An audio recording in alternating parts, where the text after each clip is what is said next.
di Jawa itu dikenal ilmu itu ada ilmu level kanoman, ada ilmu kanoragan, ada ilmu kadonyan, ada ilmu kasepuan, ada puncaknya ilmu kasampurna.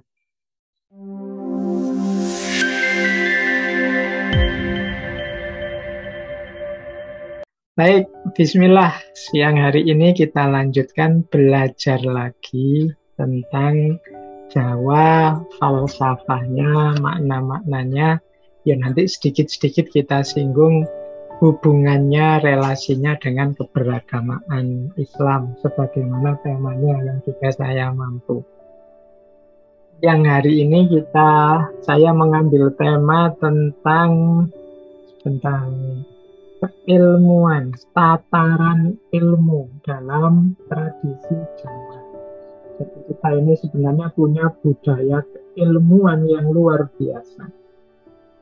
Yang kadang-kadang kita lupa bahwa dalam budaya kita itu ada tataran ilmu yang mungkin berbeda dengan di luar budaya kita, baik itu Barat, Timur Tengah, atau mungkin Timur yang lain seperti Cina dan lain sebagainya. Kita belajar tentang ini ya, biar kita tahu dulu, karena ini kan kita diskusinya tentang Jawa. Biar kalau ada orang bicara tentang Jawa, kita tahu ini ada di tataran yang mana. Kita ada di level yang mana. Makanya istilah saya tataran keilmuannya. Baik, saya awali materi yang pertama. Nah, kalau belajar tentang budaya Jawa, itu biasanya ya subjeknya ini yang orang membahasnya. Ada yang membahas tradisi-tradisi ritualnya, ada yang membahas falsafah dan makna hidupnya, ada yang membahas tentang tata krama dan tata susila. Toto kromo itu akhlak, etika. Kalau tata susila itu etiket, adab.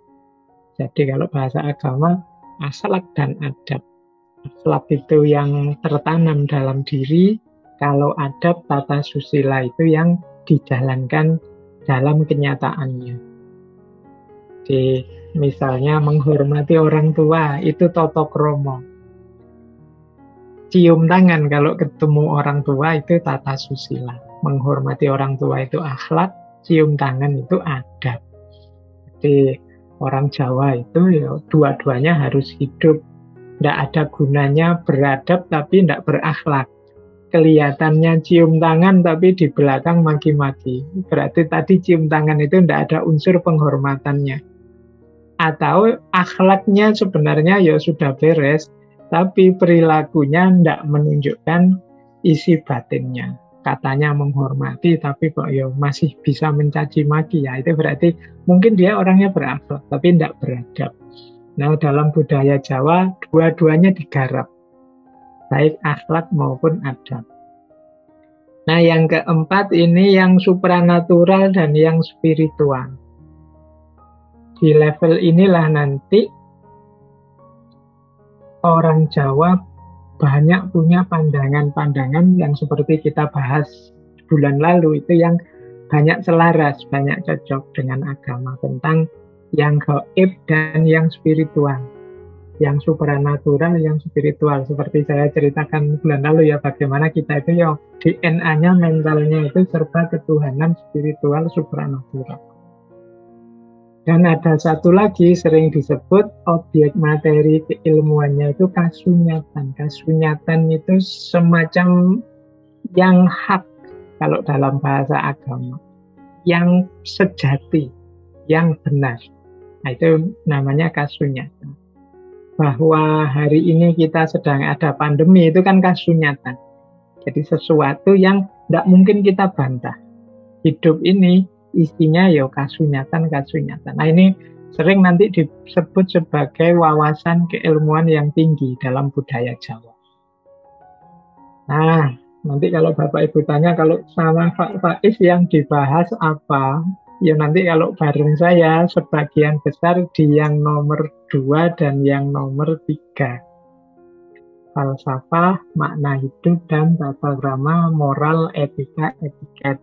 Yang supranatural, spiritual, termasuk ilmu dalam seperti yang level kasunyatan, ini kalau dalam bahasanya tasawuf, kalau dalam Islam ini butuh guru.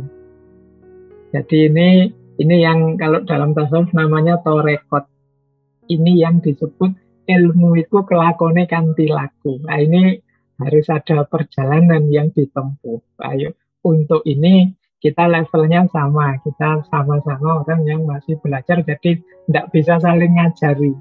Mungkin malah tidak boleh, karena levelnya belum sampai. Yang supranatural, spiritual ini tidak bisa diceramah umumkan.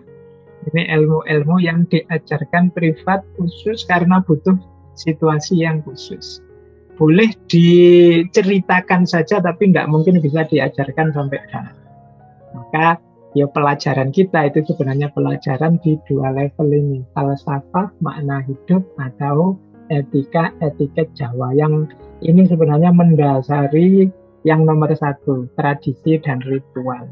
Kita ini kan sering memandang sebelah mata tradisi-tradisi yang dilakukan oleh nenek moyang kita.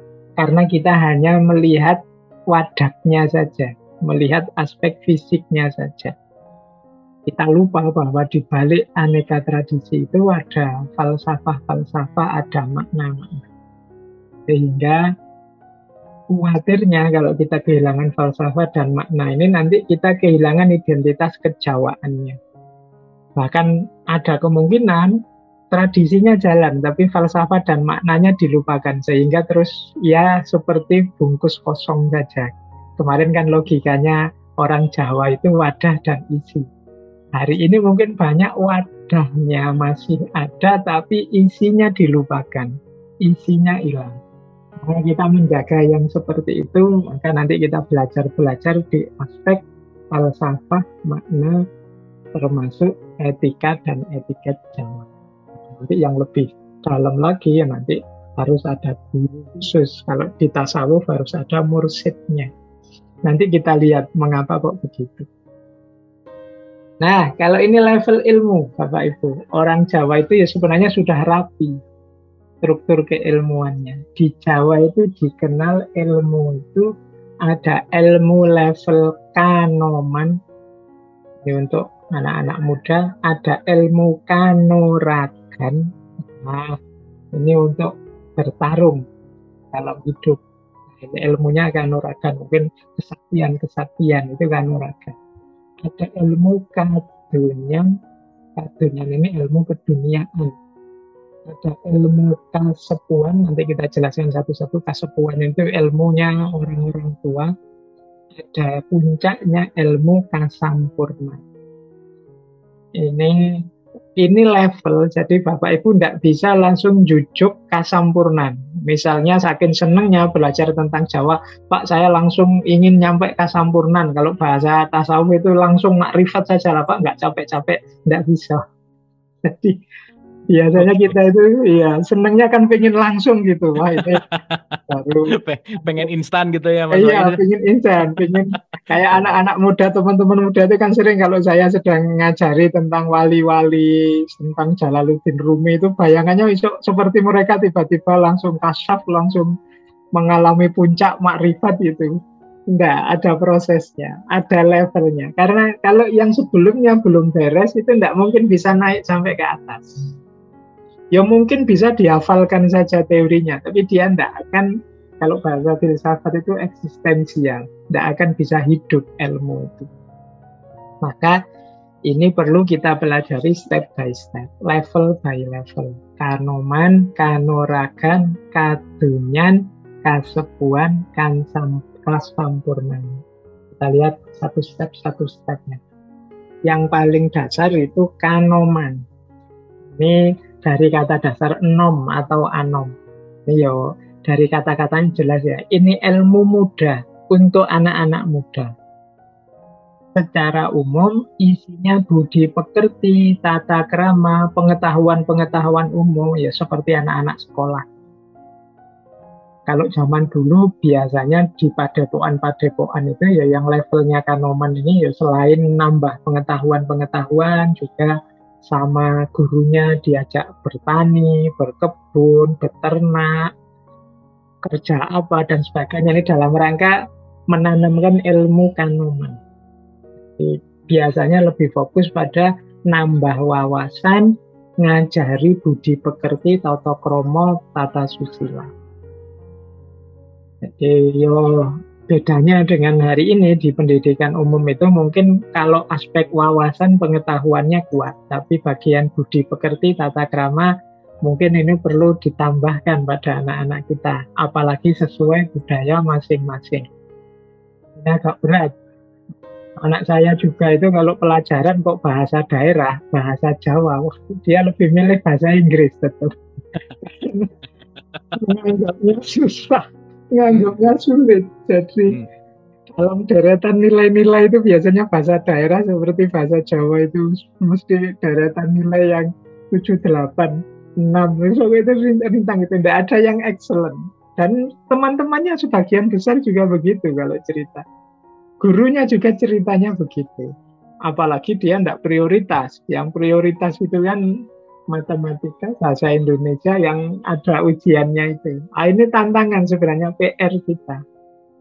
Kalau dalam budaya kita, ilmu kanoman ini yang nanti yang mendasari untuk hidup selanjutnya. Budi pekerti, tata krama, tata susila, kemasyarakatan, pengetahuan umum. Ini kan sebenarnya bekal-bekal penting untuk hidup selanjutnya. Itu termasuk bertani, beternak, berkebun, dan lain sebagainya. Kalau hari ini ya namanya era-era kita sekolah. Terus yang ini kanuragan. Ini yang saya tidak tahu apa masih ada atau tidak. Kalau dalam budaya Jawa ada. Ya mungkin hari ini manifestasinya tidak sedahsyat dulu. Kalau dulu kan banyak orang-orang sakti, banyak ajian-ajian. Ya kalau hari ini mungkin bentuknya kemampuan survive, kemampuan bertahan, kemampuan mempertahankan diri dan lain sebagainya. Kalau zaman dulu, saya tidak tahu ini mungkin Bapak Ibu yang sudah sepuh pernah punya pengalaman tentang kesaktian-kesaktian ini. Saya lahir tahun 75-an, itu pun sekali dua kali sempat menyaksikan di desa saya dulu semacam pertunjukan-pertunjukan kesaktian. Masih ada orang yang mungkin tidak mempan dibacok lah, orang inilah, itulah. Itu memang dalam budaya kita ada yang seperti itu. Atau mungkin hari ini yang suka dengan kanuragan yang sifatnya batin, misalnya gimana caranya biar tidak kena santet, tidak kena disakiti orang secara batin. Itu kan hari ini ramai juga kan isu-isu itu. Itu dulu khazanah kita kaya dengan itu. Saya tidak tahu sekarang perlahan-lahan lenyap. Mungkin karena tidak diwariskan atau zamannya berubah, atau memang anak-anak kita sudah tidak percaya lagi dengan yang begitu-begitu. Tapi kalau ada yang tanya fakta atau tidak, saya beberapa kali menyaksikan yang seperti itu. Ya entah itu apa model apa ya, tapi ada yang seperti itu. Kalau Mas Abu kan masih punya sedikit-sedikit kemampuan sulap itu ya. Itu bahasanya itu kesaktian juga loh bahasa bagi saya. Oke. Kalau itu kanuragan spesial, Mas. Iya, itu bagi saya jenis kanuragan juga. Itu kalau orang Jawa menyebutnya piandel, jadi yang bisa diandalkan. Ya kalau hari ini mungkin yang bisa diandalkannya berbeda. Tapi mungkin pada zamannya ini akan dibutuhkan lagi kapasitas-kapasitas kesaktian tertentu, kemampuan fisik tertentu. Zaman itu kan nggak bisa kita raba seperti apa. Saya itu baru membaca beberapa tulisan tentang bahwa kemungkinan Atlantis itu peradaban besar manusia zaman dulu itu adanya di Indonesia. Saya membaca 2 tesis atau disertasinya 2 orang profesor itu tentang itu. Ya bisa jadi memang begitu. Itu peradaban Jawa mungkin pra Jawa yang sekarang. Jadi yang di situ ternyata teknologinya luar biasa. Malah saya compare dengan filosof namanya Plato dari Yunani. Plato itu ternyata cerita juga tentang Atlantis ini. Yang menurut Plato, zaman itu bahkan sudah ada energi lampu yang tidak menggunakan sumber daya alam tapi sumber daya manusia. Jadi kemampuan manusia untuk menerangi sekitarnya itu dari kemampuan berpikirnya, kemampuan pikirannya. Itu ada di tulisannya Plato. Jadi itu peradaban yang luar biasa canggihnya zaman itu hancur karena memang letaknya di deretan tanah, di dataran yang banyak sekali gunung-gunung api aktif dan dikepung oleh lautan. Jadi ketika gunung api ini meledak bareng-bareng, ya peradaban itu kemudian hancur. Jadi kalahnya oleh bencana alam.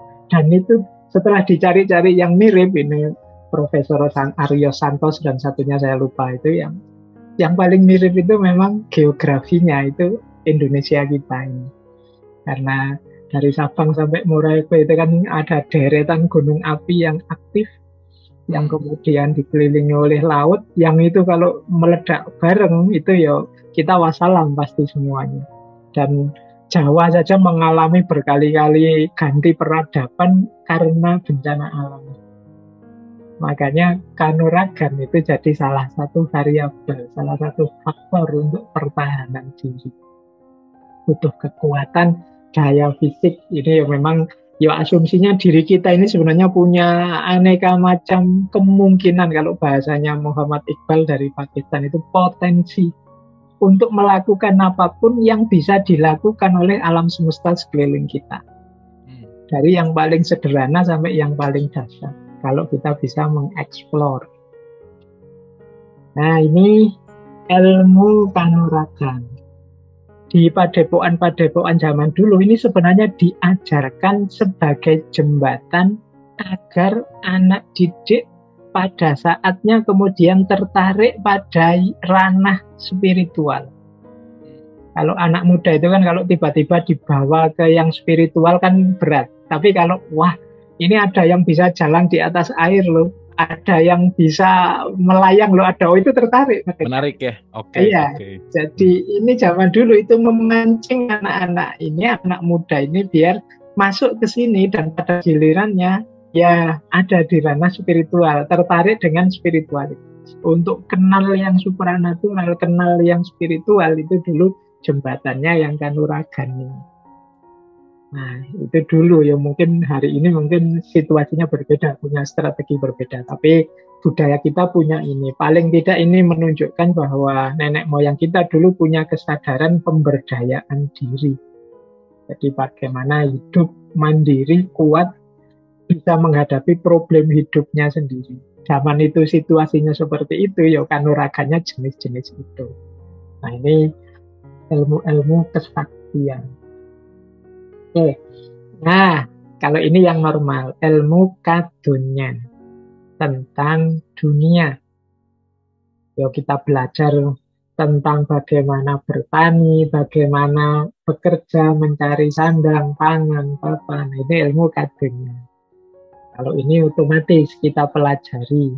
Cuma ada beberapa catatan dalam budaya Jawa tentang kadunian ini. Kalau dalam budaya Jawa, kadunian itu selain memerlukan bekal kemampuan atau keterampilan, juga dituntut ada laku prihatinnya.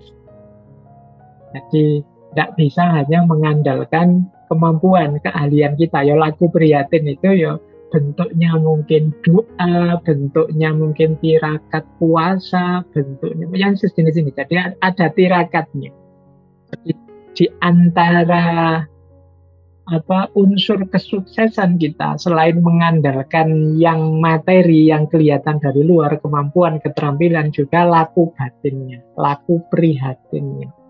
Ini prasyaratnya. Jadi kadunian itu kan definisinya sebenarnya keduniaan, tapi ternyata untuk sukses dalam hal keduniaan butuh juga aspek batin. Makanya ada laku prihatinnya. Makanya orang Jawa itu kadang-kadang ada misalnya puasa-puasa tertentu, puasa weton, puasa ini, puasa itu, dan lain sebagainya. Dalam rangka tirakat. Jadi tirakat itu dalam rangka melatih menahan diri, menguatkan diri dalam kondisi lemah sehingga diri keluar dalam situasi yang lebih kuat. Termasuk merayu mendekati yang spiritual, mendekati Tuhan, kemudian dekat dengan Allah, itu nanti diantara kuncinya kesuksesan kadunya. Ini jadi kalau ini masuk ke pelajaran, berarti materi-materi pelajaran anak-anak di kampus itu yang jurusan apa itu harus ada tambahannya, materi prihatin, materi tirakat. Jadi bagaimana mereka ini bertirakat juga demi kesuksesan masa depannya. Makanya di padepokan zaman dulu itu kadang ya kalau ada santriknya, muridnya mau pulang itu biasanya dikasih laku amal dulu, kadang puasa 40 hari, kadang ini dalam rangka torekot, penguatan batinnya, laku tirakat prihatinnya. Nah, untuk yang kadunyan ini ada wanti-wanti, dunia ini hanya jembatan bagi ranah yang lebih tinggi. Orang tidak boleh terlena di sini. Ini yang dipenuhi secukupnya saja. Jangan terjebak di sini terus. Jadi jangan tergoda oleh nafsu kemudian berhenti di kadunyan. Kadunyan ini semacam jalan kita mencari bekal. Kalau bekalnya sudah cukup, ayo jalan lagi menempuh perjalanan yang sejati menuju Tuhan. Karena kan hidup ini perjalanan kan. Memang kita butuh dunia dalam rangka mengumpulkan bekal ini tadi. Kan tidak lucu kalau kita mau rekreasi kok ngumpulin bekal terus tidak jalan-jalan. Padahal bekalnya sudah cukup. Iya, jadi kok isinya sampai akhir hidup kita mengumpulkan bekal terus enggak. Ya kalau memang dirasa sudah cukup, ayo jalan. Karena ini hanya transit sementara. Gimana caranya kita bisa memenuhi kebutuhan kita kalau dirasa ya ini sudah cukup, silahkan untuk selanjutnya mungkin anak-anak yang melanjutkan kerja ini yang saya sudah merasa cukup, yang saya tinggal untuk mereka sudah beres, saatnya saya harus berjalan lagi. Nah, itu makanya zaman dulu itu seperti raja-raja itu biasanya tidak harus sampai meninggal, sampai usia berapa biasanya terus madhep pandito. Nah, madhep pandito itu hidup spiritual jadi pendeta, tahtanya diserahkan pada putra mahkotanya. Harus ngerti kapan berhenti, maksudnya begitu. Jangan terus-terusan mengumpulkan bekal. Kita harus tahu bekalnya sudah cukup, ayo jalan. Nah, itu menyikapi kadunyan. Nah, kalau ini ilmu yang lebih dalam, namanya kasepuhan. Ini sudah isinya orang-orang tua. Di sinilah kita ketemu wawasan-wawasan spiritualitas. Ini kalau bahasa saya tadi sudah masuk torikot.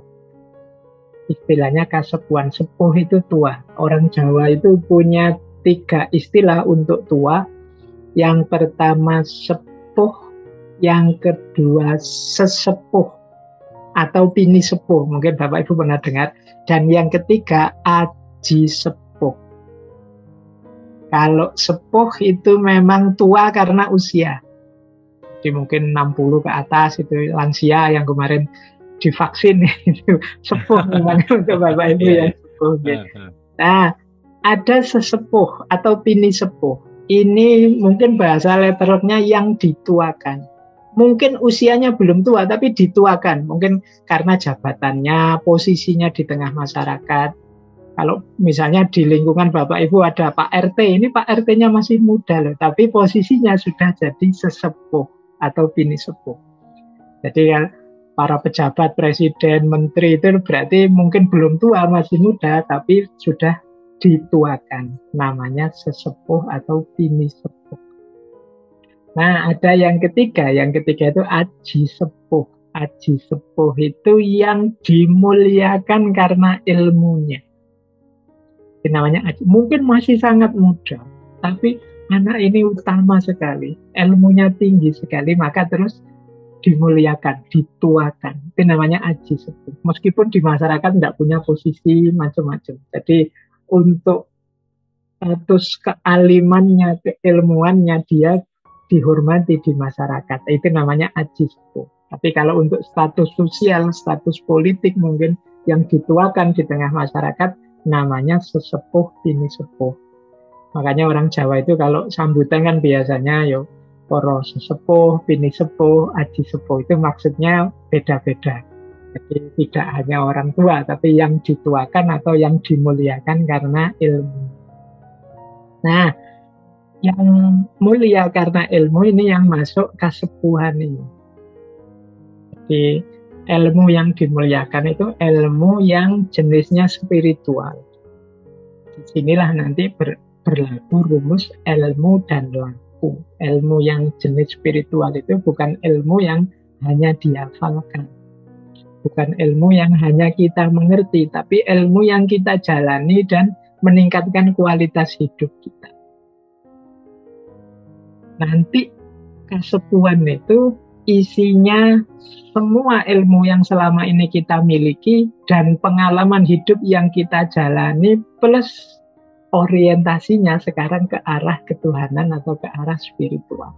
Nah, ini namanya kesepuhan.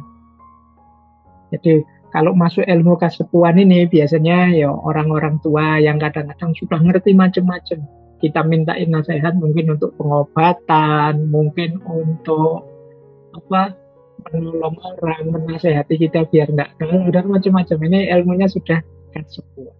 Kita dimintain nasihat tentang hidup keduniaan yang kita butuh referensi rujukan spiritualnya. Ini kalau dalam tasawuf ini levelnya hakikat. Hakikat itu orang yang sudah paham kasunyatan, kenyataan hidup. Jadi makanya kadang-kadang bapak kita, simbah-simbah kita itu mungkin tidak kuliah setinggi kita, tidak belajar sedalam kita. Tapi mereka itu mengerti apa yang harusnya kita lakukan dan jangan kita lakukan. Dari mana? Pengalaman dan orientasi hidup. Kalau kita kan ilmunya masih berjarak, ilmunya masih ada di buku, di pikiran, di mana-mana. Kalau beliau-beliau ini ilmunya sudah tidak berjarak dengan dirinya, sudah ada dalam diri. Jadi dia sudah paham benar. Kalau kita kan ilmunya buku. Kalau ini harusnya begini. Dari mana kita simpulkan begini? Dari buku. Tapi kalau beliau enggak. Kalau mereka-mereka ini sudah ngerti. Kadang-kadang mungkin enggak nyambung yang dinasehatkan dengan yang di buku-buku. Enggak cocok. Tapi justru itu yang operatif. Dari mana mereka dapat keterbukaan diri terhadap yang spiritual dan pengalaman hidup. Jadi, makanya ini yang keempat, biasanya yang punya orang yang pengalaman hidupnya sudah banyak dan mengendap. Kalau kita sebutkan mengendap itu dia sudah jernih, berarti mengendap itu. Dia sudah ngerti mana putih, mana hitam. Kenapa? Karena sudah mengendap, sudah jernih. Kalau kita kan, kalau seperti kopi itu kan masih baru diaduk. Jadi belum mengendap. Mungkin banyak, mungkin enak, tapi ini masih buram, ini masih belum jernih benar untuk membaca, untuk melihat sesuatu. Nah, kalau kesepuhan ini orang menyebutnya sudah mengendap, sudah ngerti benar tentang kasunyatan, hakikat hidup yang hakiki. Makanya ini namanya makomnya level hakikat. Dan yang kelima ini yang paling tinggi. Ini mungkin kalau di tasawuf disebut makrifat. Ini ilmu kasampurnan. Jadi inilah yang kadang disebut ilmu sejati. Kasunyatan. Inilah sejatinya spiritualitas. Pemahaman tentang hakikat hidup yang sejati. Kalau paham tentang hidup yang sejati itu pasti arahnya pada Tuhan. Tidak mungkin tidak. Karena hidup kita itu kan hidup, kalau bahasa Arabnya itu hidup yang hanya mungkin, tidak wajibul wujud. Kita itu hanya wujud yang sementara. Yang sejati itu pasti hanya Allah saja. Kalau kita secara teori ngerti kesejatian itu, tapi ini bukan teori. Makanya kalau dalam tasawuf itu disebut makrifat, orang yang kasyaf, terbuka tentang ini, kayak orang sadar itu, kayak orang baru bangun tidur. Ada ilustrasi bagus dari Imam Ghazali, orang makrifat itu kayak orang baru bangun tidur. Kita yang belum makrifat itu seperti orang tidur. Tidur itu ya memang ngalami macam-macam, dalam mimpi ngerti ini, ngerti itu. Tapi begitu kita bangun, kita baru sadar, walah ternyata cuma mimpi yang tadi itu. Yang saya kayak marah-marah, kayak mau banting-banting itu ternyata tidak hakiki. Ngapain tadi aku begitu? Nah, orang makrifat itu begitu. Kata Imam Ghazali, kemungkinan nanti kita setelah meninggal begitu masuk ke dunia yang lebih hakiki, kita menertawakan semua yang kita alami dalam hidup di dunia ini. Meskipun kita ya serius loh hidup ini, Bapak Ibu teman-teman siang hari ini belajar kan serius itu siang-siang. Tapi siapa tahu nanti begitu kita ketemu yang hakiki, walah ternyata ya cuma ini saja, ngapain kemarin belajar capek-capek, intinya ya cuma itu. Orang makrifat itu begitu.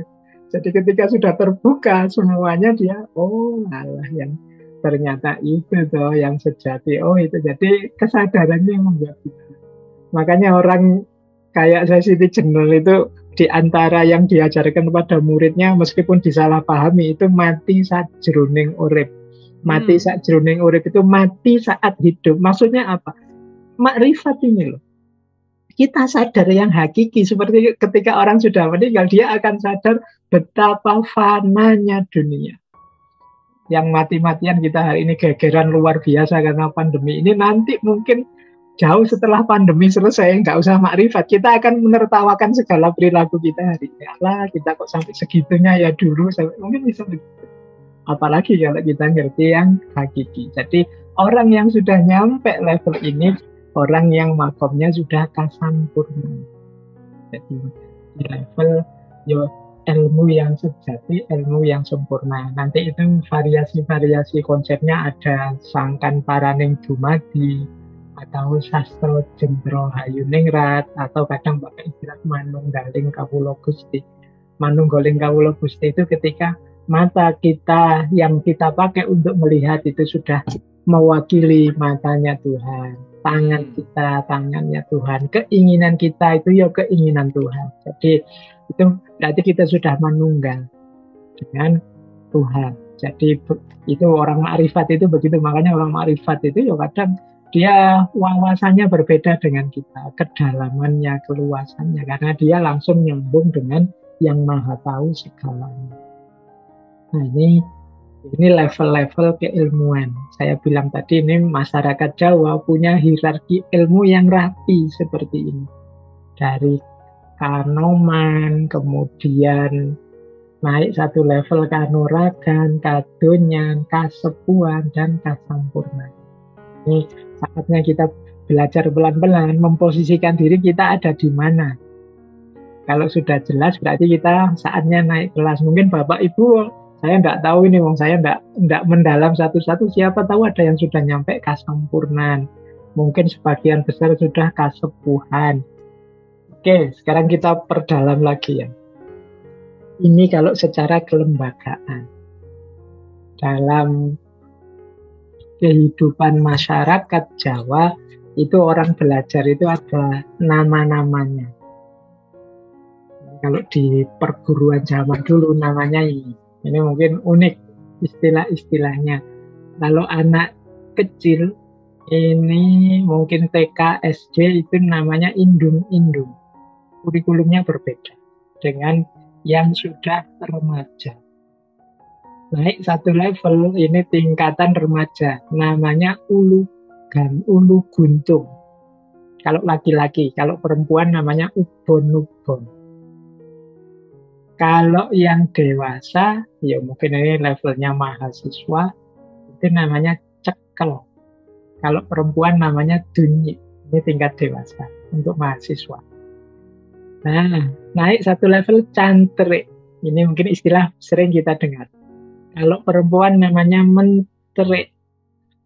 Ini taman guru. Taman guru itu semacam asistennya. Asistennya guru, itu namanya cantrik. Kalau di cerita-cerita itu cantrik itu biasanya ya kemana-mana dia kayak ajudannya, mengikuti seorang guru, itu cantrik. Naik satu level dari cantrik ini guru muda, namanya manguyu atau sontra. Ini kalau ini sudah disuruh mengajar tapi mendampingi yang level-level tadi. Naik satu level namanya jejanggan. Kalau laki-laki, kalau perempuan namanya bidan.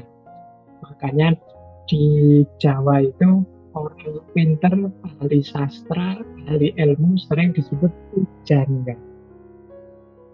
Itu karena memang levelnya sudah tinggi. Kalau sudah pujangga, tingkatannya memang sudah level guru. Namanya jejanggan. Kalau perempuan namanya bidang. Nah, yang paling tinggi ini guru besar, maha guru. Kalau tadi yang mahasiswa tadi kan cekel, berarti mahasiswanya ada di cekel atau dunye. Kalau maha guru atau profesornya itu ada di maha guru. Istilahnya macam-macam kalau maha guru. Nah, dalam sejarah ya disebut macam-macam. Ada guru, ada pandito, kadang-kadang disebut ki ajar, kadang disebut begawan, kadang disebut wiku, kadang disebut resi. Ini berarti profesornya zaman dulu. Berarti dulu mungkin lebih kaya. Sekarang kan kita menyebutnya hanya profesor saja. Kalau dulu kategorinya macam-macam. Kalau guru itu sebenarnya kita kan sering menyebutnya ini singkatan dari digugu dan ditiru dari bahasa Jawa. Tapi sebenarnya aslinya dari bahasa Sanskerta. Kalau dalam bahasa Sanskerta, guru itu artinya berat, mantep. Jadi ini maksudnya apa? Orang yang sudah nyampe level guru itu bisa dipastikan sudah penuh isi dirinya, sudah berat dengan ilmu-ilmu. Itu guru. Kalau pandito ini dari bahasa Sanskerta pandit. Pandit itu artinya orang yang terpelajar, orang yang pintar, orang yang bijaksana. Biasanya ya dikonotasikan pintar itu dari ranah agama. Ki Ajar, kita pernah belajar tentang Ki Hajar Dewantoro, itu sama. Jadi ajar itu menunjuk orang yang mampu mendidik. Jadi topnya orang yang mampu mendidik itu namanya Ki Ajar. Beliau jadi tempat kita belajar. Nanti ada begawan. Begawan itu bahasa Sanskerta bhagavan. Arti dari kata-kata baga. Baga itu artinya orang yang punya kehebatan puncak, sempurna. Itu namanya begawan. Biasanya dalam sejarah itu begawan itu orang yang semula punya kedudukan posisi, biasanya raja yang kemudian jadi pendeta. Jadi raja yang kemudian kayak saya bilang tadi, dia belum selesai masa jabatannya, tapi merasa sudah cukup aku dengan dunia, madhep pandito. Madhep pandito itu ya sekarang aku akan menempuh jalan spiritual. Nah ini namanya begawan. Dalam cerita-cerita wayang banyak istilah begawan. Ada begawan Abiyasa, begawan Wiyoso. Begawan itu biasanya mantan raja. Dulunya raja, kemudian menempuh jalan spiritual dan mengangkat murid. Disebut begawan. Nah, ada wiku. Wiku ini sebenarnya gelar bagi orang yang suka apa? Kalau bahasa agamanya uzlah, suka tirakat. Puncaknya orang yang tirakat itu dia nanti disebut seorang wiku. Biasanya wiku itu tidak sembarangan tampil.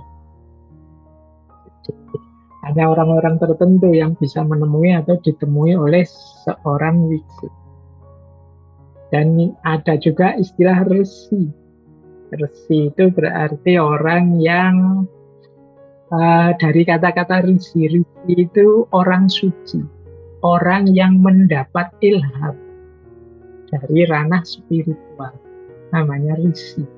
Kita menyebutnya resi. Jadi ilmunya tidak hanya dia cari sendiri, tapi juga sebagian besar merupakan anugerahnya Tuhan. Ini orang seperti ini dulu disebut resi. Jadi guru-guru zaman dulu ternyata ya setiap istilah punya kekhususannya sendiri. Jadi apakah dia nanti disebut guru kah, atau pendeta kah, atau ki ajar kah, atau begawan, atau wiku, atau resi. Ini hanya untuk yang guru besar saja. Yang guru-guru sebelum besar tadi ya ada namanya sendiri. Kita dulu mungkin lebih rapi. Nah, mencari guru Ya mungkin Bapak Ibu nanti ada yang setelah ini ingin menempuh jalan spiritual versi Jawa itu, ini saya ambil dari Ronggo Warsito. Seratnya judulnya Wirid Hidayat Jati. Ini kitabnya agak berat kalau Bapak Ibu. Terjemahan-terjemahan sudah ada. Kitab-kitab ini isinya sebagian besar ilmu kasampurnan. Kitab Wirid Hidayat Jati. Ini kalau dibaca saja mungkin paham, tapi kalau hanya dibaca tidak akan ketemu rahasianya. Di situ ada lagu-lagu yang harus diikuti. Ya nanti kalau Bapak Ibu misalnya beli bukunya, ya terjemahannya banyak. Tapi kalau kemudian setelah membaca kok kesannya terlalu jelimet atau terlalu kuno, tidak masuk akal, ya berarti tidak jodoh, gitu aja. Karena ilmu itu seringkali butuh yang seperti itu. Jadi ada jodoh dan tidak jodoh, cocok atau tidak cocok. Kalau dalam Islam ilmu itu juga semacam rezeki. Jadi padahal menurut orang lain penting loh, tapi kok menurut Bapak tidak penting ya? Ya berarti memang tidak jodoh atau tidak rezeki buat Bapak itu. Ilmu itu rezeki. Jadi cara memahaminya begitu, makanya jangan dimarahi kalau ada orang belajar kok Jawa, sudah kuno, sudah ya tidak apa-apa, berarti rezeki buat kita, tidak rezeki buat mereka. Mudahnya begitu. Jadi makanya teman-teman Bapak Ibu tidak usah merasa capek belajar sejauh tugas kita cuma belajar. Jadi nanti jadi apa, kemudian paham atau tidak, bahkan sampai ke level itu ya sudah di luar ranah kita. Tugas kita cuma belajar saja. Nah, untuk cari guru, cari yang punya 8 ciri ini. Ini guru yang bisa dijadikan panutan. Yang pertama punya ciri wiryo. Berarti orang yang luhur, yang hidupnya tidak sembarangan. Orang yang hati-hati. Kalau dalam wiryo ini mungkin bisa kita jajarkan kalau dalam bahasa Arab itu wirai, warok. Orang yang menjaga diri, orang yang asal-asalan dalam hidup. Kemudian yang kedua alim atau ulama, orang yang ngerti agama, orang yang ngerti pedoman agama.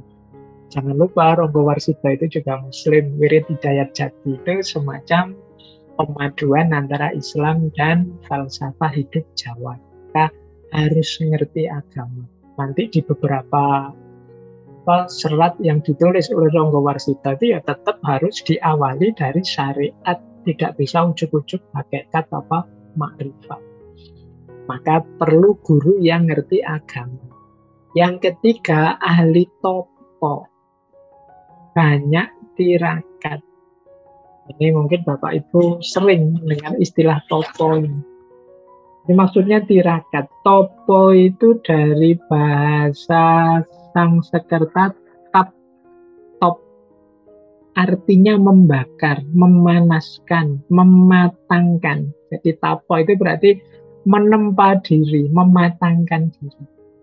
Antara lain dengan cara tirakat. Jadi makanya cari guru yang suka tirakat, tidak hanya senang-senang saja.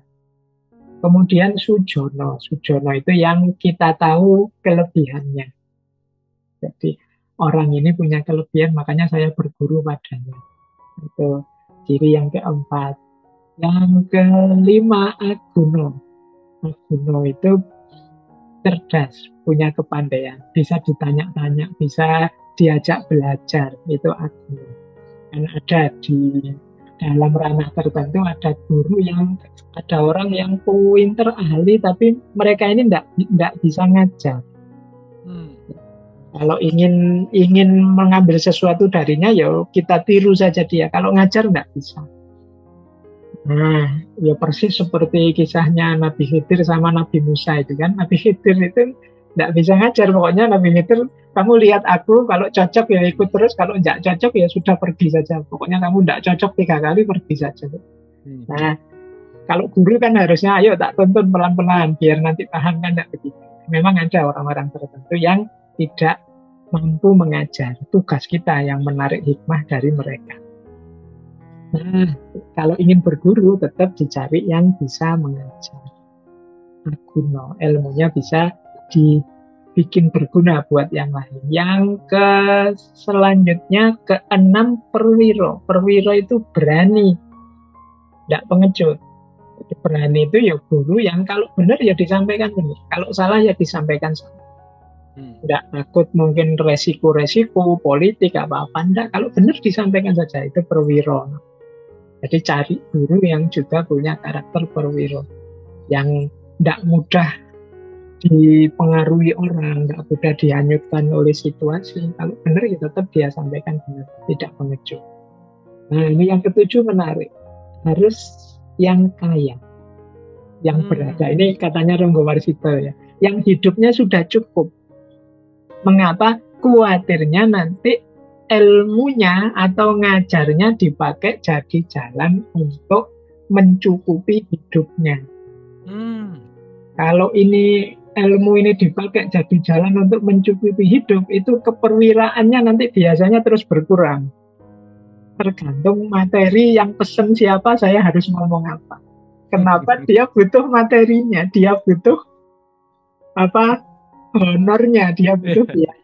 Jadi itu kalau bisa ya cari guru yang sudah cukup hidupnya ya. Mungkin berada itu maksudnya tidak harus kaya raya, tapi guru yang sudah, aku tidak butuh kekayaan lagi, atau dia sudah bisa mencukupi hidupnya sendiri. Jadi ngajarnya tidak jadi sandaran untuk hidupnya. Jadi kamu kalau mau belajar ya belajar, kalau nggak mau ya pergi saja. Itu guru-guru yang sudah mumpuni biasanya begitu. Aku nggak butuh kamu, aku nggak butuh bayaran. Nah itu berarti ini level 7 jadi syarat. Dan yang terakhir, kalau ini pasti orangnya harus jujur. Malah kalau di Wirid Hidayat Jati itu kita disuruh belajar dari para petani. Kejujuran itu banyak kita peroleh dari para petani, karena aktivitas bertani itu aktivitas yang jujur. Kita susah kalau bertani itu mau korupsi ya nanti tanamannya tidak tumbuh, tidak bisa dipanen. Mau curang ya resikonya kita tanggung sendiri. Jadi tani itu tidak bisa bohong. Beda kalau di mungkin ranah-ranah yang lain, bisnis atau apa, kita bisa trik. Tapi kalau tani itu ya kalau kita bohong ya resikonya sendiri. Misalnya tak kurangi pupuknya biasanya 1 kilo, tak suruh 1/2 kilo saja, ya nanti resikonya kita tanggung sendiri. Mau tidak mau harus jujur. Maka kata Ronggo Warsito, belajarlah dari para petani. Nah, jadi Bapak Ibu teman-teman, mungkin malah di antara kita ada yang sudah jadi guru, ya mari paling tidak kita bentuk diri kita dengan kualifikasi ini. Atau kalau sedang mencari guru, cari guru yang punya kualifikasi ini. Ini akan memudahkan kita untuk cepat dapat ilmunya. Nah, kalau ini khusus, ada istilah, saya sampaikan biar tidak keliru, ada istilah guru sejati. Guru sejati kalau dalam budaya Jawa, falsafahnya orang Jawa itu hakikatnya adalah diri kita sendiri. Aspek yang paling dalam dari diri kita. Kalau dalam tasawuf namanya sir. Sir ini tempat yang kalau bahasanya Al-Quran itu setiap manusia itu kan wa nafakhtu fihi min ruhi, dan aku meniupkan dalam dirinya bagian dari ruhku. Berarti dalam diri kita yang paling dalam itu ada bagian ketuhanan, aspek ketuhanan. Itu yang namanya sir. Nah, puncaknya ilmu kasampurnan tadi justru kita akan ketemu guru sejati. Ya, itu diri kita sendiri. Ya, kapan-kapan kita belajar tentang guru sejati. Jadi perjalanan spiritual kita ternyata bukan perjalanan keluar, tapi perjalanan ke dalam. Jadi semakin dalam nanti guru-guru yang saya sebut tadi itu sebenarnya mengantarkan kita untuk pada akhirnya ketemu guru sejati ini. Guru sejati inilah yang nanti mendampingi kita untuk menuju yang paling sejati. Guru-guru yang lain hanya mengantarkan. Ini kalau dalam Islam ada isyaratnya seperti kisahnya Nabi Muhammad waktu Mi'raj. Begitu tahap paling akhir berhadapan dengan Allah, Jibril itu kan yang nuntun, semacam gurunya, sudah tidak bisa ikut.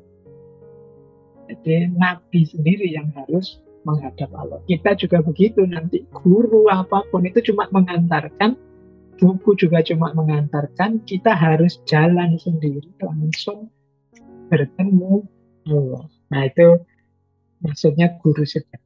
Jadi guru sejati jangan dicari kemana-mana, dia adanya dalam diri kita. Kita akan ketemu guru sejati kalau kita berjalan ke dalam diri. Itu nanti ada istilah macam-macam, termasuk ada istilah sedulur papat limo pancer itu nanti kapan-kapan.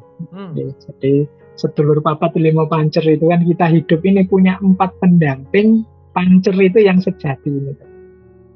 Pendamping itu 4 itu kita lahirkan ada air ketuban, ari-ari, darah, dan tali pusar. Nah ini sedulur papat, jadi lahir bareng kita. Ini kan berarti menemani kita saat kita lahir.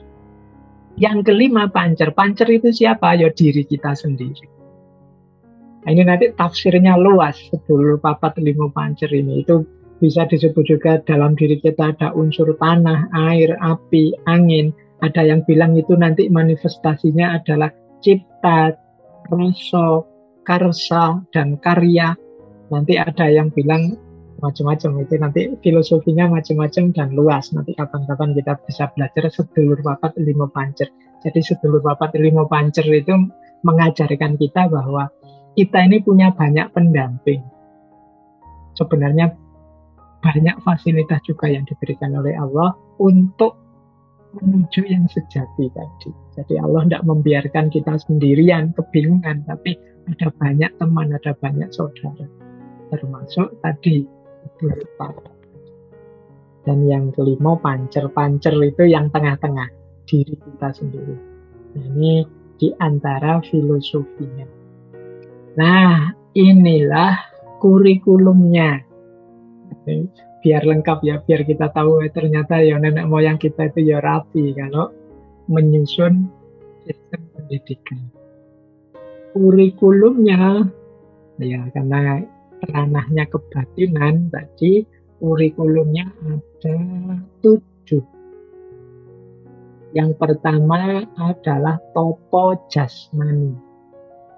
Jadi bagaimana seseorang latihan mengurangi keterikatan jasmania.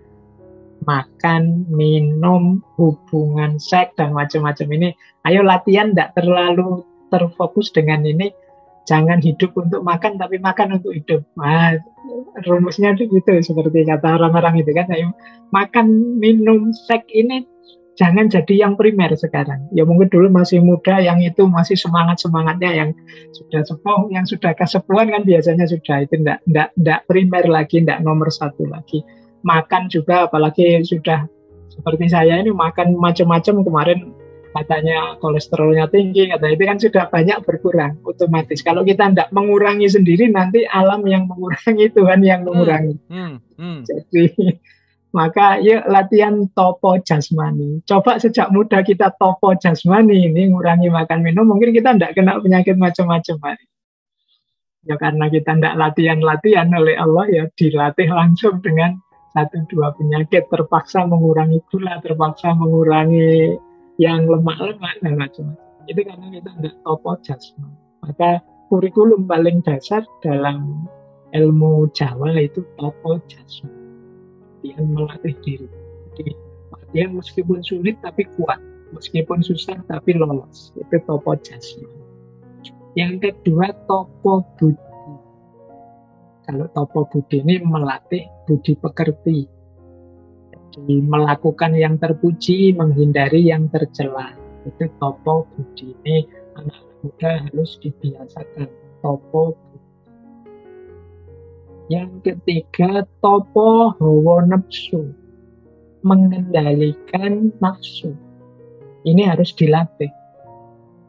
Kalau orang Jawa mirip dengan konsep-konsep nafsu dalam kajian Islam. Meskipun kalimatnya kalimat sangat Jawa, tapi sebenarnya itu kan kalimat Islam. Sumbernya pasti dari ajaran Islam. Ada nafsu aluamah, itu kalau bahasa Islamnya lawamah. Ada amarah, ada sufiyah, dan mutmainnah. Nah, ini harus kita kendalikan. Lawamah itu kemampuan kita mengendalikan nafsu-nafsu dasar tadi.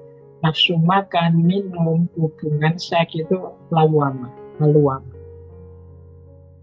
Ini dikendalikan, bukan dimatikan.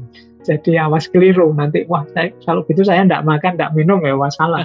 Jadi kurang makan saja sakit, secukupnya saja.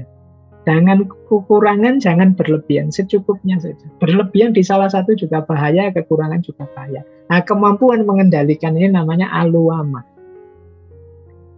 Nah, kemudian yang kedua amarah.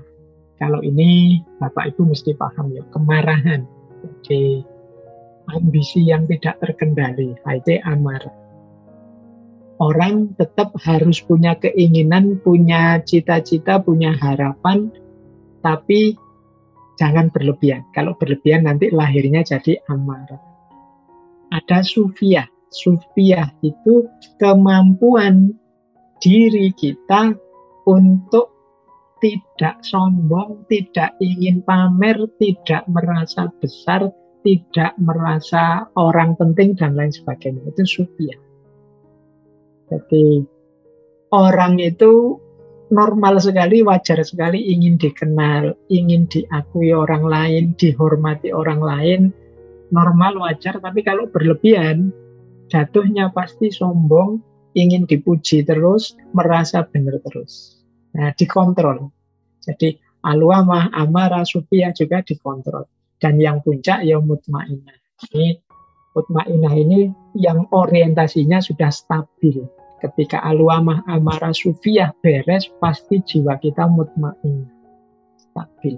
Nah, itu topo hawa nafsu. Kalau sudah lulus di topo yang ketiga, kita naik ke level 4. Topo rasa sejati. Ini mulai melatih diri kita, hidup kita senantiasa berorientasi ke Tuhan. Itu rasa sejati. Jadi mari kita hidupkan terus. Ini kalau dalam agama seperti ihsan, kita merasa selalu dilihat Tuhan atau kita sadar terus Tuhan mengawasi kita. Itu rasa sejati. Ini akan menjernihkan pikiran kita. Jadi mempertajam mata batin kita. Bapak Ibu boleh coba dilatih menghidupkan terus. Ketika mau apa-apa, Allah dihadirkan. Jadi kalau seperti ini yang membawa Allah ridho, ini apa itu? Oh, kalau Allah sih sejauh yang saya itu pasti yang dianggap ridho itu ini. Berarti ini saja saya. Mau saya maafkan atau balas dendam? Seandainya Allah sejauh yang saya tahu itu kira-kira memaafkan maupun lebih milih membalas dendam. Itu kita pilih yang sesuai keinginannya Allah. Ini topo rasa sejati, meskipun berat. Jadi pelan-pelan, yaitu tadi nanti kita akan menapak ranah menuju ma'rifat, rasa sejati. Nah, terus setelah itu topo sukmo. Kalau topo rasa sejati sukses, kita topo sukmo. Topo sukmo itu setelah kita dekat terus dengan Tuhan, sekarang kita bergaul langsung dengan masyarakat, dengan sesama, dengan kualitas yang jauh berbeda dengan sebelumnya. Karena sekarang ada hadirnya Allah terus. Di situ ada keikhlasan, ada kejernihan batin, harmoni dengan sesama, harmoni dengan alam. Ini namanya topo sukmo. Setelah kita berhasil sukses dekat dengan Allah, kita bisa melakukan topo sukmo. Setelah itu dilanjut topo cahyo. Kalau topo cahyo ini sudah sangat stabil jiwa kita, tidak tergoda lagi dengan apapun yang duniawi. Jadi ini topo cahyo. Kita tadi kan kita bergumul lagi mengabdi pada masyarakat. Kalau sukses, kita masuk ke topo cahyo. Semesta, masyarakat, lingkungan sekeliling tidak lagi menipu kita. Dan yang terakhir topo urip. Ini puncaknya. Kalau ini kondisi jiwa yang sudah sampai pada kepasrahan yang terdalam kepada Tuhan. Segalanya sudah Allah saja, kita diliputi oleh Allah sepenuhnya. Allahu bikulli syai'in muhit.